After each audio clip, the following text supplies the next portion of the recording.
SBI clerk mains எழுதும் மாணவர்கள் நினைக்கிறவங்க வாழ்த்துக்கள்.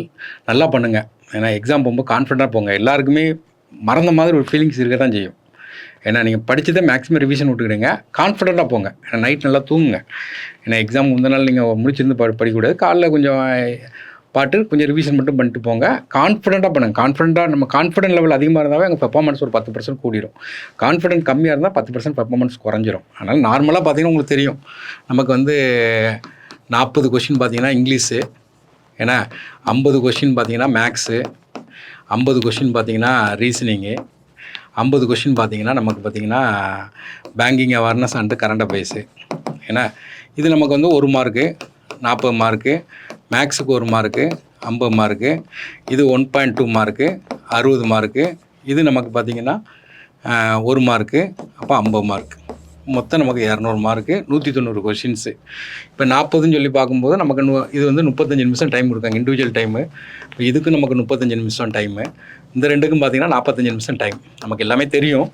இப்போ நமக்கு ஒரு எக்ஸாம் போடும்போது நீங்கள் ஒரு இதை போடும்போது உங்களுக்குன்னு ஒரு ஃபார்மெட் வச்சுருப்பீங்க. ஒரு ரீசனிங் போடுறதா இருக்கட்டும், இங்கிலீஷ் இருக்கட்டும், இதை அட்டன் பண்ணணும், லாஸ்ட்டாக இதை அட்டன் பண்ணணும், உங்களுக்கு ஒன்று ஃபார்மெட் இருக்குது. அது பரீட்சையில் போய் எக்காரணம் கூட மாற்றிடக்கூடாது. அது அப்படியே போடணும். இப்போ எக்ஸாம்பிள் மேக்ஸ் பார்த்தீங்கன்னா நமக்கு என்ன கேட்டிங்கன்னா, நார்மலாக நமக்கு பேங்க் எக்ஸாம் பொறுத்தவரைக்கும் மேக்ஸ் எப்படி இருக்கும், டிஐ டேட்டா இன்டர்பிரேஷன். ஏன்னா எப்படி பார்த்தாலும் நமக்கு ஒரு 3 டேட்டா இன்டர்பிரேஷன் இருக்கும். அப்புறம் நமக்கு கேஷ்லெட் இருக்கும். அப்போ நமக்கு பார்த்திங்கன்னா அந்த டிஏயில் பார்த்திங்கன்னா சில இது ரொம்ப ஈஸியாக இருக்கும். அடுத்த 2வது பார்த்திங்கன்னா கொஞ்சம் மிடில் ஸ்டாண்டர்டாக இருக்கும். ஒன்று டஃப்பாக இருக்கிற மாதிரி இருக்கலாம். கேஷ்லெட்டு நம்ம கையில் வச்சுக்கிறோம். இது ஒரு பார்ட்டு. செகண்ட் பார்ட்டு பார்த்திங்கன்னா நமக்கு எப்படி இருக்குன்னு கேட்டிங்கன்னா, சிம்பிளிஃபிகேஷன். இப்போ நம்பர் சீரிஸ் இருக்கும், ஈக்குவேஷன், ஏன்னா கோட்டட் ஈக்குவேஷன் இருக்கும், சிம்பிளிஃபிகேஷன் இருக்கும். Second part. தேர்ட் பார்ட் பார்த்திங்கன்னா அரித்மெட்டிக் இருக்கும். இப்போ இவ்வளோ தான் நமக்கு மேக்ஸில் இருக்கக்கூடியது. இப்போ நம்மளை பொறுத்தவரைக்கும் ஒரு ப்ராக்டிஸ் பண்ணி வச்சுருப்போம். நம்ம எதை அட்டன் பண்ணணும், அதை தான் அட்டன் பண்ணணும், மாற்றி போய் அட்டன் முடியாது. அப்போ நம்ம எடுத்தோன்னே பார்த்தீங்கன்னா இந்த செக்டார் போடுறோன்னு வச்சுக்கிங்களேன், இதை தான் நீங்கள் முதல்ல போடணும். 1-2 வரலன்னா டக்குன்னு ஸ்கிப் பண்ணிக்கிடணும். இதை நம்ம எங்கே இருக்கோ தேடி பிடிச்சி போடணும். நம்பர் எடுத்து நம்ம போட்டுறக்கூடாது.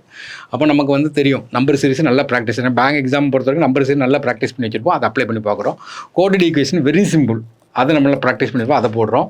சிம்பிளிஃபிகேஷன் கேட்டால் சிம்பிளிஃபிகேஷன் போட்டுக்கிறோம். இது ஃபஸ்ட்டு பாயிண்டில் நம்ம போட்டு முடிக்கும். இதான் நம்மளுடைய கான்ஃபிடென்ட் லெவல். இதை தான் போடணும், மற்றதை தொடக்கூட கூடாது, பார்க்கக்கூட கூடாது. அடுத்தாப்பில் நம்ம என்ன போடுறோம் அப்படின்னு கேட்டிங்கன்னா, நார்மலாக இப்போ டிஏ 1 ரொம்ப ஈஸியாக இருக்கலாம், அப்போ அதை தூக்கி அட்டன் பண்ணியிருந்தோம். இப்போ டிஏ 2ங்கிறது ஒரு மாடரேட்டாக இருக்கும், அதை அட்டன் பண்ணுறோம். டிஏ 3 டஃப்னஸாக இருக்குன்னா நம்ம டக்குன்னு இங்கே போயிருந்தோம், 3வது செக்டாருக்கு போயிருந்தோம். அரித்மெட்டிக் கேட்டிருக்கான்னு வச்சுருக்கீங்களா, இல்லை செலக்டிவாக நம்ம பிறக்கி போடுறோம். இப்போ செலக்டிவாக பிறக்கி போடுறோம். அதுக்கு மேலே நம்மளால் போடணும்னா திரும்ப நம்ம என்ன பண்ணுறோம்னா டிஏ 3க்கு வரோம், கேஷ்லெட்டுக்கு வரோம். அப்போ இந்த மாதிரி ஒரு ஆர்டர் ஆஃப் ப்ரிஃபரன்ஸ் வச்சுக்கிடணும். சிம்பிளிஃபிகேஷன் இந்த மாதிரி நீங்கள் எப்படி ப்ராக்டிஸ் பண்ணுங்க அந்த ப்ரிப்ரேஷன் வச்சுக்கணும். அப்போது நமக்கு இந்த மாதிரி ஒரு ஃபார்மெட். இப்போ இது நான் இது டிஃபால்ட்டாக நமக்கு தெரியும். டிஏங்கிறது அங்கே போய் தான் நம்ம டஃப்னஸாக ஃப்ரீயாக ஈஸியாக இருக்குது நம்ம பார்த்தோன்னே கண்டுபிடிச்சிடுவோம். நமக்கு தெரியும் பார்த்தோன்னே. அப்போ ஈஸியானதெல்லாம் அட்டன் பண்ணிட்டு எல்லாத்தையுமே நம்ம கவர் பண்ணிட்டே இருக்கிறோம். பிறகு பார்த்தீங்கன்னா நெகட்டிவ் மார்க் ஒன்று இருக்கிறதுனால நம்ம அக்யூரேசி கரெக்டாக மெயின்டைன் பண்ணணும். பேங்க் எக்ஸாம் முக்கியமான தேவை அக்யூரேசி. இப்போ நம்ம என்ன மெத்தட் ஃபாலோ பண்ணோம் அதே மாதிரி இங்கிலீஷில் நம்ம என்ன போட போகிறோம், ரீசனிங்கில் போடுறோம், கரண்ட் அஃபேர்ஸ். இப்போ நாங்கள் லாஸ்ட் டைமில் நீங்கள் கவர் பண்ண கரண்ட் அஃபேர்ஸ் தான் லைட்டாக கவர் பண்ணிக்கிறோம். கேர்லெஸ் மிஸ்டேக் வராமல் போடணும். ஏன்னா அப்புறம் எலிமினேஷன் பவர் மெத்தடையும் ஃபாலோ பண்ணுங்கள். நம்ம இவ்வளோ நாள் ப்ரிப்பேர் பண்ணி தான் நம்ம ப்ரிலிம்ஸ் பாஸ் பண்ணியிருக்கோம், மெயின்ஸ் வரோம். இது ஃபைனல் ஸ்டேஜ், நமக்கு டேரெக்டாக அப்பாயின்மெண்ட் கிடைக்கும். நல்லா கான்ஃபிடண்ட்டாக போங்க. உங்களுக்கு எந்த வித பயமே இருக்கக்கூடாது. பயங்கிறது 10% நமக்கு பெர்ஃபார்மன்ஸை குறைச்சிரும். ஆனால் கான்ஃபிடன்ட் லெவல் என்ன பண்ணுங்கன்னா 10% பெர்ஃபார்மன்ஸை கூட்டிடும். நீங்கள் என்னென்ன நீங்கள் பார்த்துட்டு போனீங்களோ அதை மட்டும் பார்த்துட்டு போங்க. இன்னொரு பார்த்துக்கிட்டுங்க. கரண்ட் அஃபேர்ஸை ஒரு ரீகால் பண்ணிட்டு போங்க. ஈஸியாக பாஸ் பண்ணிடலாம். நல்லா பண்ணுங்கள். All the best. வணக்கம் நண்பர்களே. ஸ்டேட் பேங்கோட மெயின்ஸ் எக்ஸாம் டயர் 2 தேர்வு நாளை நடைபெற இருக்கிறது. சண்டே 25ஆம் காலையில் 7:30 ஒரு ஸ்லாட்டு, 11:30 ஒரு ஸ்லாட். 2 ஸ்லாட்டுக்கு நம்ம மக்கள் ரொம்ப ஆர்வமாக கிளம்பியிருக்காங்க. ஸோ தேர்வானது கண்டிப்பாக தெரியும் உங்களுக்கு, எப்போவுமே ஒரு பிப்ரவரி எண்டில் அப்படியே வரும். ஸோ இந்த தேர்வு ரொம்ப ஒரு முக்கியமான தேர்வு. ஏன் அப்படின்னு பார்த்தீங்கன்னா, நிறைய பேருக்கு இந்த ஸ்டேட் பேங்க் அப்படின்னாலே ஒரு பிராண்டிங் இருக்கும். எல்லாருக்குமே நல்ல எக்ஸாம் எழுதணும், ஸ்டேட் பேங்க்கில் வேலைக்கு போகணும் அப்படின்னு சொல்லி பயங்கரமான ஒரு எக்ஸ்ட்ரா ஆர்வம் ஒன்று இருக்கும். ஒன்று. இப்போ ரெண்டாவது பார்த்திங்கன்னா, ஒரு பயங்கரமான ரொம்ப மோட்டிவேட்டாக எக்ஸாம் எழுத போகிற விஷயம் என்னென்னு பார்த்தீங்கன்னா, செக்ஷன் கட் ஆஃப் கிடையாது. நீங்கள் மேக்ஸில் இவ்வளோ எடுத்துக்கணும், ரீசனிங்கில் இவ்வளோ எடுத்துக்கணும், இங்கிலீஷில் இவ்வளோ எடுத்துக்கணும், கரண்ட் அஃபேர்ஸ் எடுத்துக்கணும், எந்த விதமான செக்ஷன் கட் ஆஃபும் கிடையாது. So only the overall cut off total out of நீங்கள் 200 எவ்வளோ எடுக்க போகிறீங்க, இதுதான் வந்து ஓவரால் கட் ஆஃப் மட்டும்தான் இங்கே இருக்குமே தவிர செக்ஷன் கட் ஆஃப் கிடையாது. அதனால் வந்து மக்கள் நான் இது ஆவரேஜாக இருக்கேன், அது சுமாராக இருக்கேன், எனக்கு இதில் போயிடும் அந்த மாதிரி ஒரு பயமே இல்லாமல் நல்லா வரக்கூடிய 2 செக்ஷனை சூப்பராக போட்டால் கன்ஃபார்மாக இந்த எக்ஸாமை கிளியர் பண்ண முடியும். ஸோ அந்த ஆங்கிளில் நிறைய பேர் வந்து இந்த எக்ஸாம் எழுதுறதுக்கு ரொம்ப ஆர்வமாக ப்ரிப்பேர் பண்ணிட்டு இருக்காங்க. தொடர்ந்து நம்மளும் வந்து ப்ரிலிம்ஸ் முடிஞ்சதுலேருந்தே மெயின்ஸ் தேர்வை தொடர்ந்து நடத்திட்டு இருக்கோம். ஸோ மெயின்ஸ் தேர்வு கண்டிப்பாக உங்களுக்கு வந்து ஒரு பயங்கர ஹெல்ப்ஃபுல்லாக இருக்கும், அது எந்த மாற்றமே கிடையாது. ஸோ நாளைக்கு எக்ஸாம் அப்படின்னு சொல்லும்போது ரொம்ப முக்கியமாக நம்ம பார்க்க வேண்டிய விஷயம் என்ன அப்படின்னு பார்த்தீங்கன்னா, பார்க்க வேண்டியது தெரிஞ்சிக்க வேண்டியது ரொம்ப முக்கியமான விஷயம்னு பார்த்தீங்கன்னா, முதல்ல நம்ம எடுத்துகிட்டு போக வேண்டிய முக்கியமான விஷயங்கள். அப்போ எந்த ஒரு மெயின்ஸ் தேர்வுக்கு போனாலும் நம்ம கண்டிப்பாக எடுத்துகிட்டு போக வேண்டிய ஒரு முக்கியமான விஷயம் என்னன்னு பார்த்தீங்கன்னா, பிலிம்ஸோட ஹால் டிக்கெட்.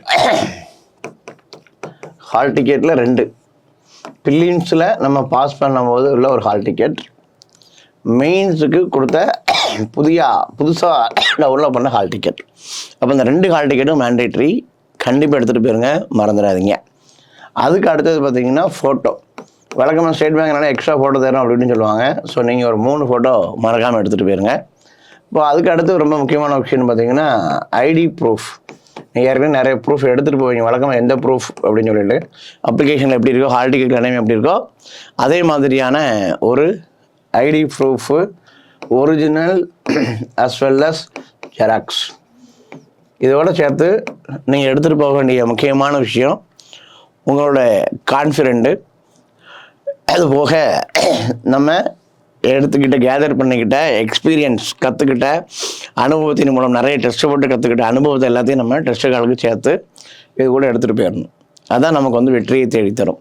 முக்கியமான பொருட்கள் அப்படின்னு சொன்னாலும் முக்கியமான கேரக்டர், டெஸ்ட் காலில் போய் நான் என்ன செய்ய போகிறேன், என்ன மாதிரி ப்ரிப்பேர் பண்ணியிருக்கேன், நர்வஸ் ஆகக்கூடாது, பதட்டப்படக்கூடாது, ஒரு பஸ்ஸில் வரனால ரொம்ப யோசிச்சு அதிலே உட்காந்துருக்கக்கூடாது, ஒரு டிஐ கான்செப்ட் இல்லைனாலும் அதை விட்டுட்டு அடுத்த விஷயத்தை பற்றி யோசிக்கணும். இந்த மாதிரியான நிறைய விஷயங்களை நீங்கள் வந்து என்ன பண்ணணும், உள்ளே எடுத்துகிட்டு போகணும். டெஸ்ட் காலுக்குள்ளே வெளியே விட்டுட்டு போக வேண்டிய விஷயங்கள் அப்படின்னு பார்க்கும்போது பழைய தோல்விகள். ஐபிஎஸ் பிஓ மெயின்ஸ் எழுதுன கிடைக்கல, ஸ்டேட் பேங்க் பிஓ மெயின்ஸ் எழுதுன கிடைக்கல, லாஸ்ட் இயரும் ஸ்டேட் பேங்க் கிளர்க்கு மெயின்ஸ் எழுதுன கிடைக்கல.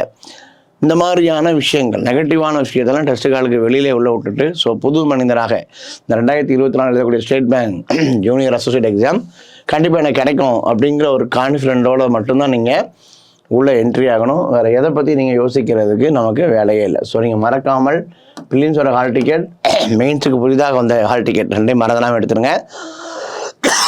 ஃபோட்டோ எடுத்துக்கோங்க, ஐடி ப்ரூஃப். இது போக நமக்கு தேவையான விஷயங்கள் நமக்கே தெரியும், பேனா பென்சில் இந்த மாதிரி விஷயங்கள் நம்ம யாரும் எடுத்துருவோம், அது பிரச்சனை கிடையாது. இப்போ இதெல்லாம் வந்து ரொம்ப மேண்டேட்ரியான விஷயம், எடுத்துகிட்டு போயிருங்க, விட்டுறாதீங்க.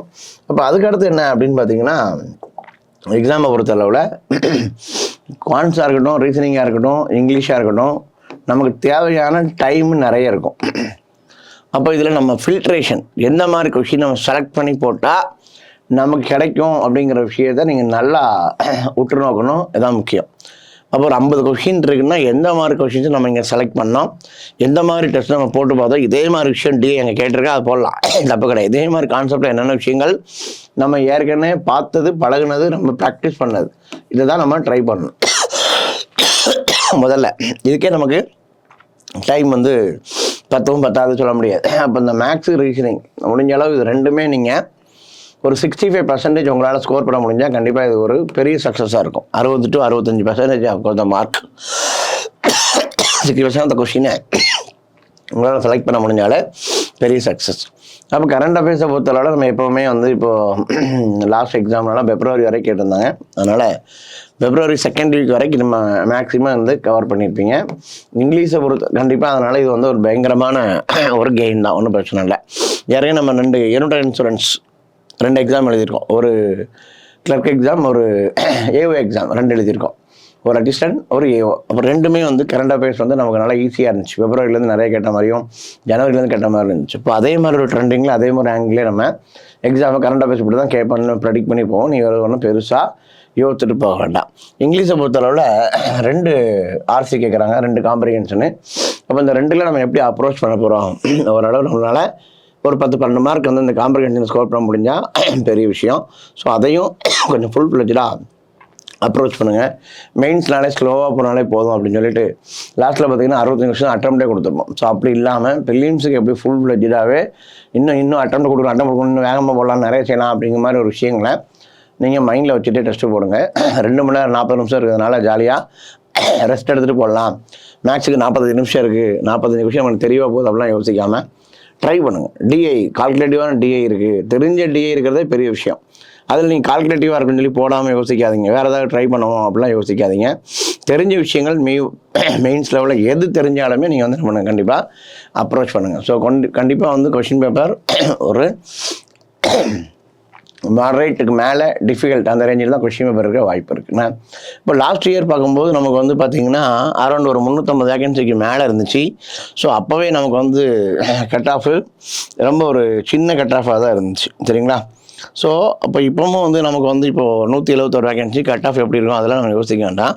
ஸோ இந்த லாஸ்ட் இயர் கட் ஆஃப் பார்த்திங்கன்னா போன வருஷத்தோட கட் ஆஃபு ஓபிசிக்கே வந்து பார்த்திங்கன்னா 75.5, அஸ் வெல் அஸ் பார்த்திங்கன்னா ஜென்ரல் கேட்டகரியோட கட் ஆஃபு 78 அவுட் ஆஃப் 200. அப்போ இதுதான் நம்மளோட லாஸ்ட் இயரோட கட் ஆஃப் ரேஞ்சாக இருந்திருக்கு, சரியா. அப்போ லாஸ்ட் இயர் வந்து 350 வேகன்சிஸ், அப்போவே கட் ஆஃப் வந்து ஒரு மீடியமான மார்ஜினில் தான் இருந்திருக்கு. ஸோ இந்த டைம் கட் ஆஃபு எப்படினாலும் இருக்கும். ஸோ வேகன்சி ரொம்ப கம்மி. ஸோ நமக்கு அரௌண்ட் வேகன்சி 171 வேகன்சி தான் இருக்குது, சரிங்களா. ஸோ அதனால் நீங்கள் பண்ண வேண்டிய விஷயம் எதெல்லாம் எடுத்துகிட்டு போகிறீங்க, வெளியில் நிறைய அவமானங்கள் தோல்விகள்லாம் நிறைய இருக்கும். இந்த எக்ஸாம் தான் கடைசி எக்ஸாம், இதெல்லாம் வெக்கேட் பண்ணி வந்துரு அப்படிலாம் வீட்டில் சொல்லியிருப்பாங்க. 1.5 ஹவர்ஸ் ஆகிட்டு 2 ஹவர்ஸ் ஆகிட்டு படித்ததெல்லாம் போதும் கிளம்பி வந்துரு அப்படிலாம் வந்து நிறைய விஷயங்கள்லாம் சொல்லியிருப்பாங்க. அதனால் இந்த எக்ஸாம் தான் கடைசி எக்ஸாம் அப்படிங்கிற மாதிரி நிறைய நம்ம வந்து உள்ள எஃபர்ட் போட்டு ஃபுல் ஃப்ளெட்ஜாக படிச்சிருக்கோம். ஆனால் நம்ம பண்ண வேண்டிய வேலை என்னென்னா எவ்வளோ ப்ரிப்பேர் பண்ணிட்டு அங்கே போய் அவுட்புட் கொடுக்காம அங்கே போய் நர்வஸ் ஆகி பயந்து பதட்டத்தில் ஒரு சின்ன கொஷினுக்கு ஆன்சர் வரலன்னா கூட ரொம்ப பயந்து ஐயோ இந்த எக்ஸாம் எனக்கு கிடைக்காம போயிருமோ அப்படிலாம் யோசிச்சிங்கன்னா கண்டிப்பாக நெகட்டிவாக போகிறதுக்கு சான்ஸ் இருக்குது. ஸோ உள்ளே போய் பாசிட்டிவாக திங்க் பண்ணுங்கள். எது வரலையோ அதை விட்டுருங்க. வராத ஏரியாவை வான்னு சொல்லி சண்டை போடாதீங்க. அது பஸ்ஸில் இருக்கட்டும், டிஏயாக இருக்கட்டும், இல்லை நார்மல் அரித்மெட்டிக் இருக்கட்டும், எந்த விஷயமா இருக்கட்டும், வரலன்னா அதை ஒரு வாரமாக வச்சுருங்க, கடைசியில் பார்த்துக்கலாம். ஸோ நமக்கு எது நல்லா வருதோ அதில் ஃபோக்கஸ் பண்ணுங்கள். ஸோ ரொம்ப நர்வஸ் ஆகி டென்ஷன் ஆகி இதான் என்னோடய கடைசி எக்ஸாம், இல்லை இது இல்லைன்னா என்னோடய பேங்க் வாழ்க்கையே இல்லை, அந்த மாதிரிலாம் யோசிச்சு போகாதீங்க. ஏற்கனவே 2-3 எக்ஸாம் நம்ம எழுதியிருக்கோம், 2 இன்சூரன்ஸ் அந்த எக்ஸாம்லாம். ஸோ நல்ல ரிசல்ட்டு கண்டிப்பாக வரும், அதில் எந்த மாற்றமே கிடையாது. ஸோ இந்த எக்ஸாமும் 2 எக்ஸாம் லாஸ்ட் வீக் தான் எழுதியிருக்கோம், அதனால் ஒரு நல்ல எக்ஸ்பீரியன்ஸோட கேதர் பண்ணி தான் எக்ஸாம் எழுதியிருப்போம். ஸோ இந்த எக்ஸாமும் மெயின்ஸ் எக்ஸாம். ஸோ அந்த எக்ஸ்பீரியன்ஸை கேதர் பண்ணி செஞ்ச தப்பெல்லாம் விட்டுட்டு கொஞ்சம் நீட்டாக பர்ஃபெக்டாக பிளான் பண்ணுங்கள். இந்த ரிசல்ட் வந்து நமக்கு கிடைக்கும், அதில் எந்த மாற்றமுமே கிடையாது. ஸோ நீங்கள் வீட்டில் சொன்ன நைட்லாம் போய் படுத்த தூக்கம் வராது, காலையில் எக்ஸாம் நினச்சிட்டே இருப்போம். வீட்டில் அப்படி சொல்லிட்டாங்க இப்படி சொல்லிட்டாங்க, இந்த எக்ஸாம் சொல்லிட்டாங்க, இந்த மாதம் வெக்கேட் பண்ண சொல்லிட்டாங்க, அந்த மாதிரியான தாட்லாம் மைண்டில் பயங்கரமாக ஓடும், தூங்கவும் முடியாது. இப்போ அதே எண்ணங்களில் தான் நமக்கு நாளைக்கு எக்ஸாம் போகும்போது ட்ராவல் போகும்போது அப்படி தான் போவோம், எக்ஸாம் உள்ளே போகும்போது அப்படி தான் தோணும், இப்படி சொல்லிட்டாங்க. ஸோ அதனால் அதை பற்றி நீங்கள் யோசிக்காமல் இந்த எக்ஸாம் நம்ம வாழ்க்கையை திசை திருப்பக்கூடிய ஒரு முக்கியமான ஜேர்னி, முக்கியமான ட்ராவல் பண்ண போகிறோம் அப்படின்னு நினச்சி போய் எக்ஸாம் எழுதுங்க. இந்த எக்ஸாம் எழுதி முடிச்சு வெளியே வரும்போது உங்களுக்கே ஒரு கான்ஃபிடென்ட் இருக்கணும், சூப்பராக பண்ணுவீங்க, கன்ஃபார்ம் கிடைக்கும் நம்புகிறேன் அப்படின்னு ஒரு விஷயத்தை நீங்கள் வெளியில் வந்து சொல்லுவீங்க அப்படின்னு நான் நம்புகிறேன். ஸோ எக்ஸாமை ஃபுல் ஃப்ளெட்ஜாக ஃபுல் ஃபோக்கஸாக 2 மணி நேரம் 40 நிமிஷமும் கான்சன்ட்ரேஷன் எங்கேயுமே போகாமல் புது ஒரு யுக்தியில் முழு வேகத்தோட இந்த டெஸ்ட்டை அப்ரோச் பண்ணுங்கள். இந்த எக்ஸாம் நம்ம இவ்வளோ எஃபர்ட் போட்டு இவ்வளோ ஹார்ட் ஒர்க் பண்ணி இவ்வளோ டெஸ்ட் போட்டு ப்ராக்டிஸ் பண்ணி நம்மளே கிளியர் பண்ணலாம், அவர் யார் கிளியர் பண்ணுவோம் அப்படிங்கிற ஒரு எண்ணத்தில் போய் எக்ஸாம் எழுதுங்க. இந்த தேர்வு கட்டாயமாக உங்களுக்கு ஒரு நல்ல ஒரு வெற்றியையும் நல்ல ஒரு வாழ்க்கையை திருப்பி போடக்கூடிய ஒரு தேர்வாக அமையணும் அப்படின்னு சொல்லி நான் வந்து உங்களை வாழ்த்துறேன். கண்டிப்பாக இந்த தேர்வு உங்களுக்கும் நிறுவனத்துக்கும் வந்து ஒரு பெரிய ஒரு வெற்றியை தேடித்தரும், அது எந்த மாற்றமே கிடையாது. ஸோ எக்ஸாமை நல்லா ஃபுல் ஃப்ளெட்ஜாக போய் இறங்குங்க. நிறைய பேர் வந்து அப்படியே விட்டுட்டாங்க, PO SO ரிசல்ட் வந்த பிறகு அப்படியே வந்து அதெல்லாம் விட்டுட்டு ஃபுல் ஃப்ளெட்ஜாக அங்கிட்டு போயிட்டாங்க. அப்போ நீங்கள் கொஞ்சம் பேர் தான் வந்து இந்த ஸ்டேட் பேங்க் பற்றி யோசிச்சுட்டு எக்ஸாம் எழுதிட்டு இருக்கீங்க. இந்த ஸ்டேட் பேங்க் கண்டிப்பாக உங்களுக்கு கிடைக்கும், அதில் எந்த மாற்றமே கிடையாது. ஸோ தேவையான விஷயத்தை எடுத்துகிட்டு போங்க. எக்ஸாமுக்கு கொஞ்சம் ஏர்லியராக போங்க. 7:30க்கு ரிப்போர்ட் டைம் போட்டிருக்காங்க, 11:30க்கு போட்டிருக்காங்க. ஸோ ஏர்லியராக போங்க, லாஸ்ட் மினிட்ல போகணும்னு நினைக்காதீங்க. ஸோ சீக்கிரமாக எக்ஸாம் போயிட்டு நல்லபடியாக எக்ஸாம் முடிச்சுட்டு வாங்க. ஸோ இந்த எக்ஸாம் உங்களை கண்டிப்பாக உங்களை அடுத்த லெவலில் கூப்பிட்டு போவோம் அப்படின்னு நம்புகிறேன். Wish all the best. தேர்வை எப்போவுமே 100% கான்ஃபிடென்ட் அப்ரோச்சாக என்ன பண்ணுங்கள், ஒரு டைலாக் எழுதி வச்சுக்கோங்க. டெஸ்ட் காலுக்கு முன்னாடி இதுவும் கடந்து போகும், இதுவும் கடந்து போகும். தெரியாத கொஷின் வந்தால் கடந்து போய்கிட்டே இருங்க. ஸோ நல்ல ஒரு கொஷினை கரெக்டாக பார்த்து சூஸ் பண்ணுங்கள். இந்த வெற்றி நமக்கு தான், எந்த மாற்றமும் இல்லை. Wish all the best. மீண்டும் சந்திப்போம். நன்றி. சுரேஷ் IAS அகாடமி, வெற்றியின் முகவரி.